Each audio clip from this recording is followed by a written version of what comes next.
I can't hear you. Good evening. It's a great evening to be here with all of you. So let me acknowledge the new Charge d'Affaires, Mr. Philip R. Kern. Let's give him a special welcome. Members of Parliament, members of the Senate, heads of international organizations here in TNT, various permanent secretaries are here with us, Commissioner of Police, Mr. Guerrero, members of the local government fraternity, to all of you, and of course, the Dean of the Consular Corps, Honorary Consul for Portugal, members of the Consular Corps, staff of the Embassy of the United States, and all you very specially invited guests. I say again, good evening. We've had a long day today.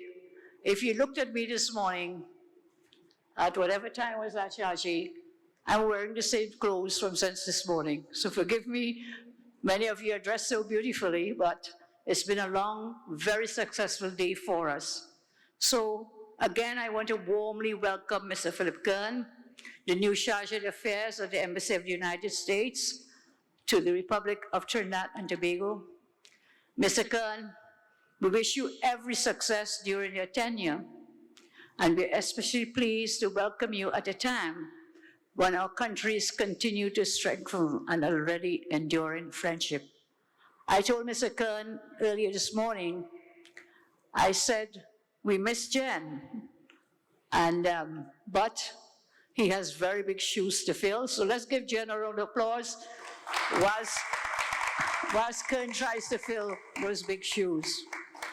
I warmly extend on behalf of the government and people of Trinidad and Tobago our sincerest congratulations on a milestone of extraordinary magnitude on this special U.S.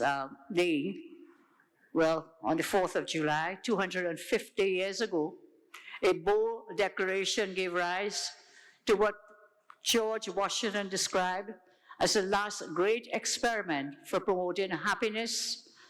It was an audacity of thought that endured not without challenge, but because generations of the American people committed to the ideals within the Declaration of Independence, which was founded on life, liberty, and the pursuit of happiness, and carry profound relevance far beyond the country's borders. Today, as we join with you to celebrate this 250th anniversary, trying to get my pages to separate, forgive me. They didn't, normally I have a little thing like this to help you with the pages, so they forgot it today. We've been too busy.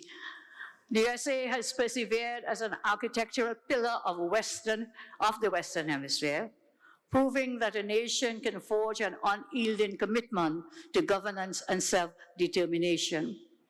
We in Trinidad and Tobago, and indeed throughout the Americas, honor these remarkable 2.5 centuries as partners whose histories and futures are very much linked. For Trinidad and Tobago, the USA has long been a trusted and valued partner in our shared journey of growth and development.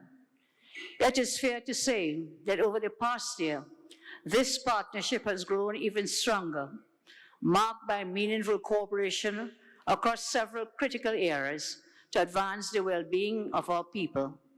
This heightened partnership has grown as a result of the shared vision for the Americas and the dynamic leadership of President Trump and the government of Trinidad, the United States of America. Today, I also salute President Trump and ask you to join with me in so doing.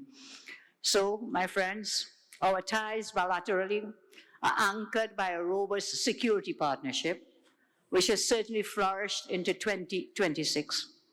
We have witnessed exceptional cooperation through multiple training exercises conducted by the 22nd Marine Expeditionary Unit alongside the TNT Defense Force.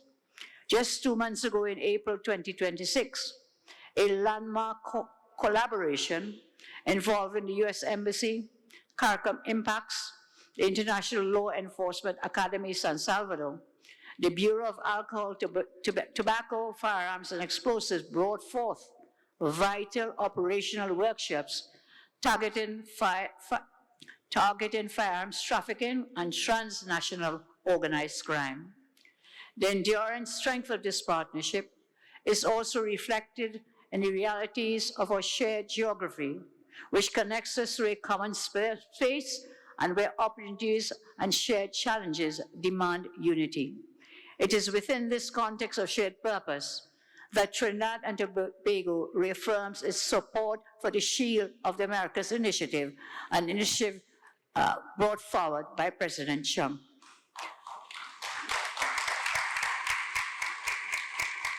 As we all appreciate, broader security and the safety of our citizens remains a priority for the government of Trinidad and Tobago. In this regard, the Shield of the Americas represents more than a security framework. It is also a profound testament that hemispheric resilience relies